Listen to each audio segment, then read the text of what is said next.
Hello there, and welcome to Classic Golf Clubs. As per the title, today I'm featuring another set of Slazenger Jack Nicklaus irons.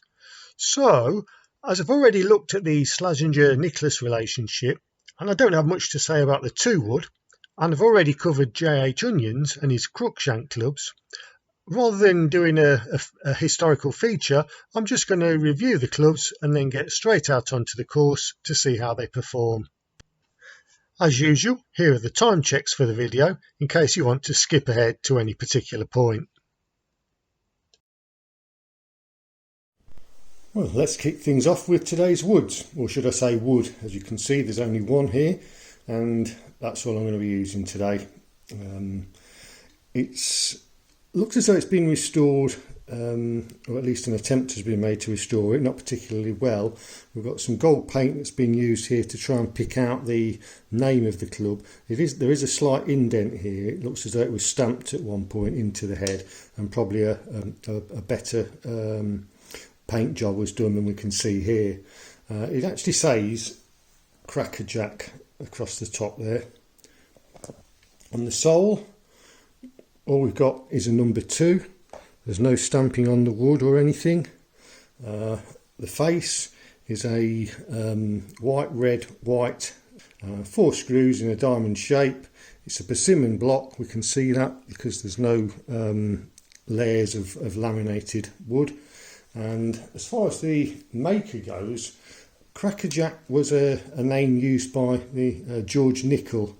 The shaft is a True Temper Pro Fit, which dates it to the 1960s pretty accurately, and it's a regular flex. So that's the wood that I'll be using, Cracker Jack 2-wood. Let's have a look at the irons for today then. We can straight away see the name here, Jack Nicklaus. As this is mainly about UK clubs, that pretty much guarantees that these will be by Slazenger. And if we take a look at one of the irons, we can see on the sole there the name Slazenger and the club number. So Slazenger champion model with a claret jug there, which I would say pretty much guarantees that these were produced in recognition of Jack's first win in the Open, which happened in 1966. So likely date for these would be late 1966, early 1967. Very attractive looking club. Nice profile there.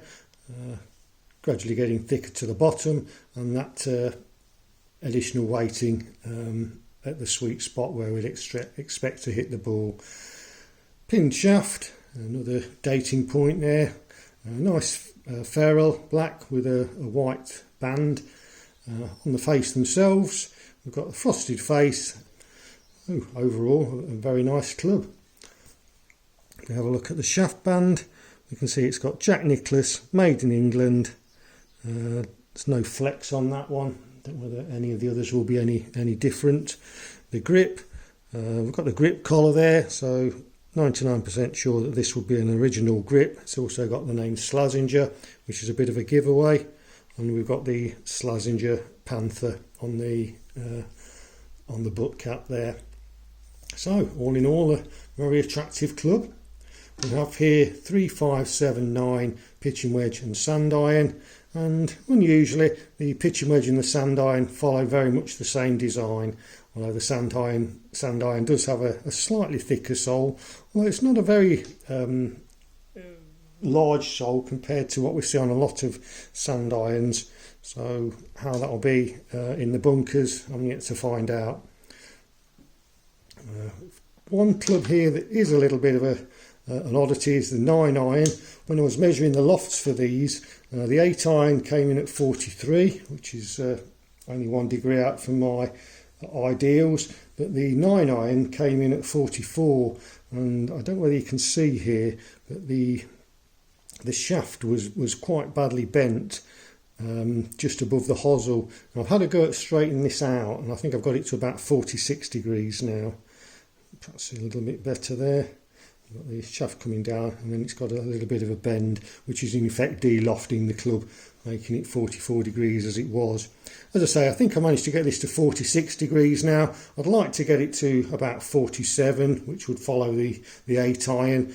I mean, 46 isn't bad, but the pitching wedge and the sand iron have actually got a lot of loft for the for the period. Pitching wedge measured at 54 degrees. Whereas I'd expect 52 or 50 degrees to be normal for this sort of time, and the sand iron was 59 degrees, and you can see there's a hell of a lot of loft on that one.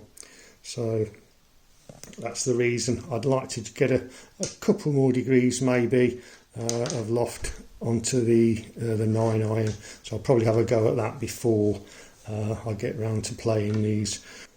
Well, that's the irons then. And finally the putter that I'll be using with the Jack Nicklaus irons and the crackerjack wood, and that is this one, which is quite an unusual looking putter, I think you'll agree. In the boxes here it says patent pending. We've got black paint finish, ferrule there, which anybody that's seen some of my previous videos might recognise. On the grip, we'll have a look at the grip before I move on to the actual head itself. It's a leather wrap grip, and on the end there we've got a letter P for putter, and again anybody that's seen some of the previous videos might recognise that. I nearly gave the game away there. So let's have a look on the back, see who this is by, and we can see it says Crookshank, JH Onions, Kenilworth, England, and then we've got a couple of logos there. So it's by JH Onions, and I don't know whether you've seen it previously. It's one of the least watched videos I've done, really. I'm not sure why, whether the thumbnail needs revising or not, I'm not sure. But it was a video about JH Onions and the Crookshank range, which was really best suited to the woods that he designed. For a putter, it's pushing or stretching the limit a bit, I think, really. The weight of the putter is very nice. We've got this slight crook also where the shaft connects to the heel of the head, which gives you a sort of a centre shafted effect, and a nice line up the middle there for what I hope will be the sweet spot. Looking at the shaft itself, it's a JH Onions specially approved, specially tempered shaft, it says there. Patents England, patents pending, JH Onions. And we've already looked at the grip, so I won't go on that again. So that's the putter, and we'll see how that goes. I should have included that one in the previous video that I did on the JH Onions irons. Right, well, that concludes our look at the clubs. Right, on to the course then. I'll be playing the bogey format again, which is match play against the course, as explained above. And here are the lofts for the clubs. I did manage to get an extra degree onto the 9 iron, so that's tweaked to 49 degrees now. Okay, let's see how things go. I'll be playing 9 holes, as with recent videos, but today I'm starting on the 10th tee, so we'll see a few holes that we don't normally see. So, all square, driving off with the 2 wood.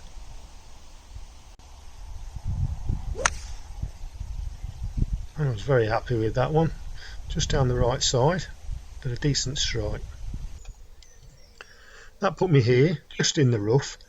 As you can see, I've created a flag symbol to try and show where I should be aiming. Got 137 to the front flag. I'm going to hit the 7 iron.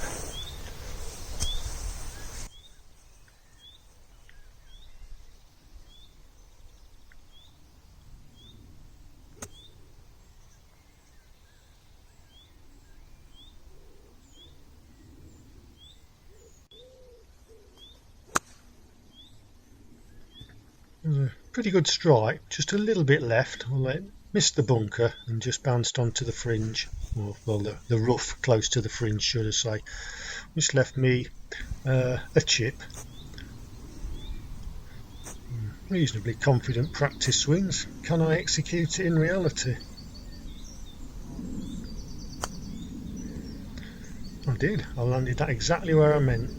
Well, it did run out a little bit further than I'd hoped.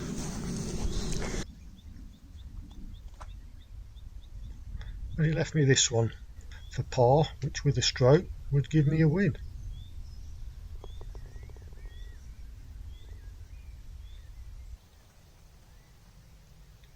On to the next, par 3, no shot, 6 iron. Another reasonable shot, pretty much pin high to the back flag. Longish putt, just trying to get inside the dustbin lid, which I managed to do. That should be a simple tap in for the par. So I stay 1 up. On to the 12th, another shot hole. Decent strike with the 2 wood, a little bit right. I've got 212 to go, which I'm not going to reach, so I'm just going to hit a 6 iron for position.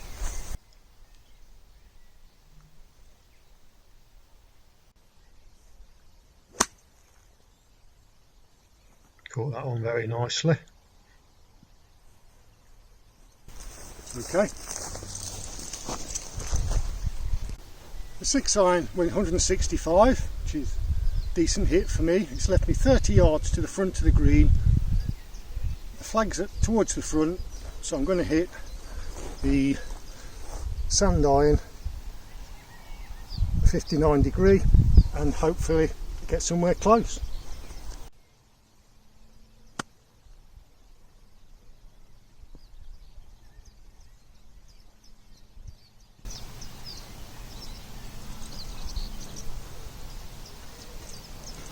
That's a good result for me. So, put for a par, and in it goes.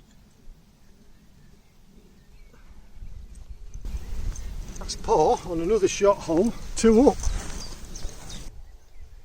13th, stroke hole again, 2 wood. And I put it down the right, as I usually do on this hole. A little bit overcautious about the water down the left.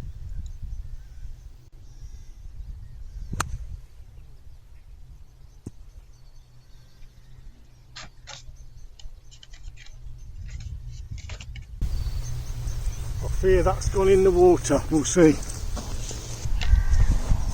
Well, it's down here, the flag's over there, so I've got a difficult 2 club length drop no nearer the hole. I would say 1, 2, it's going to be about there. So fingers crossed. I think that's outside the hazard, so let's see.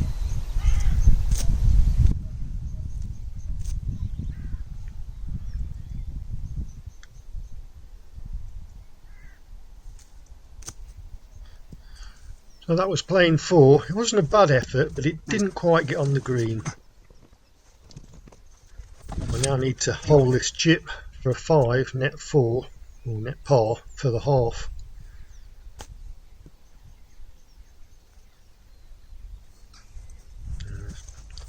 Not too bad, it was never going to reach the hole.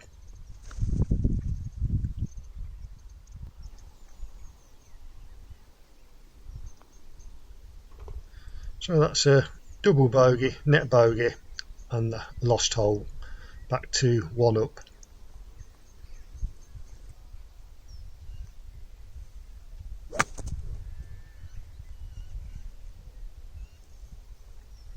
I'm saying nothing. I think I hit the ground a foot behind the ball there.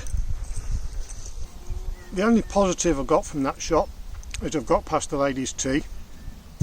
Got over 270 yards to go, 200 to the ditch, so I'm just going to play a 5 iron, try and get up and down with my next shot.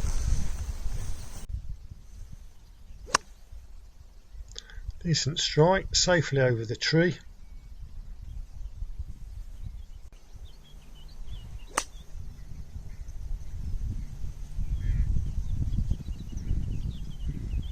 hit 7 iron nicely onto the green.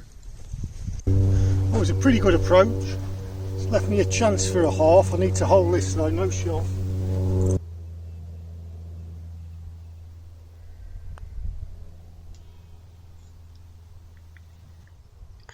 Yes, never allowed enough break on that one. So that's a bogey. Another hole lost. Back to all square.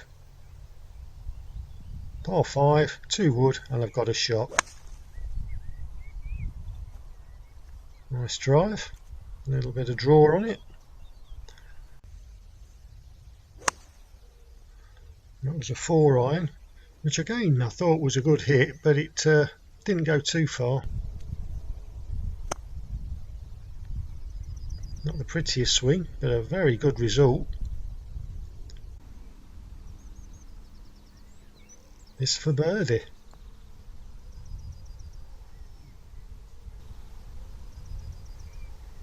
No, I still can't believe that missed. But I had 2 for it, and as I say, if you've got 2 for it, take them.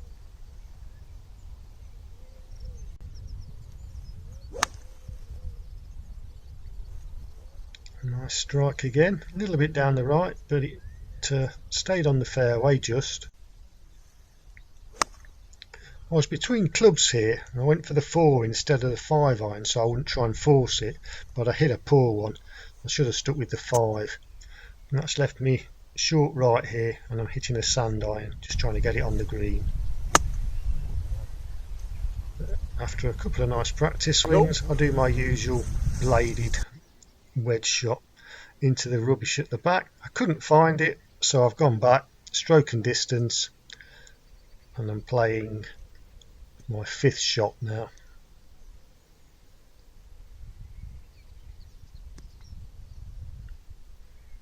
I did get that one in the air, but it almost reached the green, just on the edge of the fringe.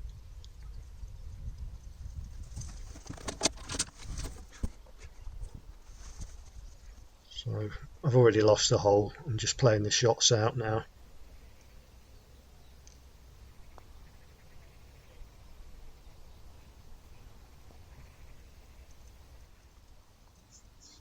And that finishes up as a treble bogey, net double. So from 1 up, back to all square. Here we are on the 17th hole, my 8th. It's a tight driving hole, but I was pleased to get this one away a decent distance down the middle. And I hit, what did I hit? 5 iron from 160 yards onto the green. A long way from the hole though, with 2 tiers, and I'm on the lower tier, so I need to give this a bit of a thump.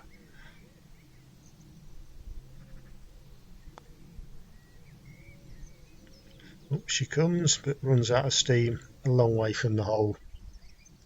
So I've got this one for a par to win the hole.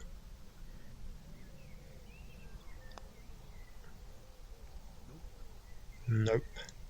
So that'll be a tap in for bogey, net par, hole halved, and we're still at all square.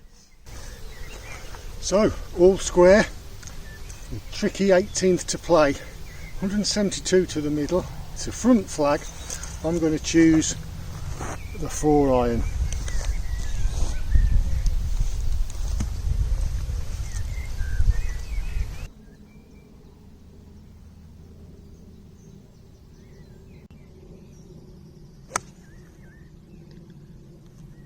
Very nice strike, just pushed it a little bit. Pushed and into the valley, but a good strike. So here I am in a hollow or below the raised green, sand wedge in hand. I'd normally probably bump this one up the hill, but this is YouTube. Let's try and be adventurous. Oh, blade it up the hill instead. Hope that stops before it goes off the back. It does just. So, put for par, net birdie and the win. Realistically, I'm just trying to get it close, which I've done pretty well. Although remembering what happened on the 15th, I'm taking nothing for granted.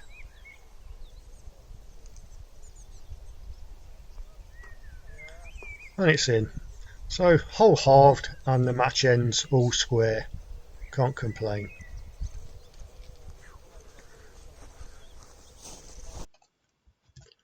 Before I summarise the play, I'll have a quick review of how the clubs performed. The 2-wood mostly exceeded expectation, and no club can save us if we hit the ground a foot behind the ball after all. The irons played very nicely, no complaints at all.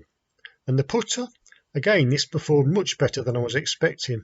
The weight was good and the alignment was very easy. So I'm very happy with how this particular set performed. Now on to the statistics. As I already said, the bogey match against the course ended all square, so can't complain there. I hit 3 fairways, 2 greens in regulation, and I had 15 putts. I played 1 over my handicap due to the treble bogey on the 16th, and my gross score was 44, so pretty happy overall, and yeah, not a lot more I can say. Well, thanks for watching. Hope you enjoyed it and found something of interest there, and I hope to see you next time.